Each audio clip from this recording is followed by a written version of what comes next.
ഒരു ചെറിയ ഗ്രാമം, പച്ചപ്പും സമാധാനവും നിറഞ്ഞ ഒരു ലോകം. പക്ഷേ ആ ഗ്രാമത്തിലെ ഒരു വീട്ടിൽ ദാരിദ്ര്യം ദിവസവും വാതിൽ തട്ടിക്കൊണ്ടേന്നു. രാമനും സീതയും, ദിവസം കിട്ടുന്നത് ദിവസമെടുത്ത് ജീവിക്കുന്ന ഒരു ദമ്പതികൾ. ഇന്ന് കുട്ടികൾക്ക് പോലും ഭക്ഷണമില്ല രാമ. നാളെ എന്തെങ്കിലും വഴി കണ്ടുപിടിക്കാം. ഞാൻ കാട്ടിലേക്ക് പോകാം. കാട്ടിൽ പോയ രാമൻ ഒരു വൃദ്ധനെ കണ്ടു. അവൻ ക്ഷീണിച്ചു, വിശന്നിരുന്നു. താങ്കൾക്ക് ഭക്ഷണം വേണോ? എന്റെ കൈവശമുള്ളതൊക്കെ ഞാൻ പങ്കിടാം.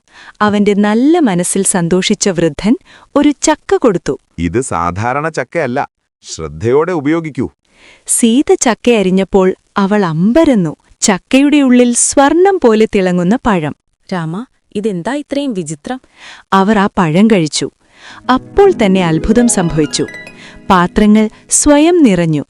വീട്ടിൽ ഭക്ഷണം ഒരിക്കലും തീരാതെയായി. ഇനി നമ്മൾക്ക് പട്ടിണിയില്ല. പക്കത്തെ വീട്ടിലെ രഘു, ലാഭലോഭിയായ ഒരാൾ, എല്ലാം കണ്ടു. ഇതെനിക്ക് കിട്ടിയാൽ ഞാൻ ധനികനാകും. രാത്രിയിൽ രഘു ഒളിച്ചുവന്നു. ആ ചക്ക മോഷ്ടിച്ചു. ഇനി എല്ലാം എന്റേത്. രഘു ചക്ക അരിഞ്ഞപ്പോൾ പാമ്പുകൾ പുറത്തേക്ക് ചാടിയെത്തി.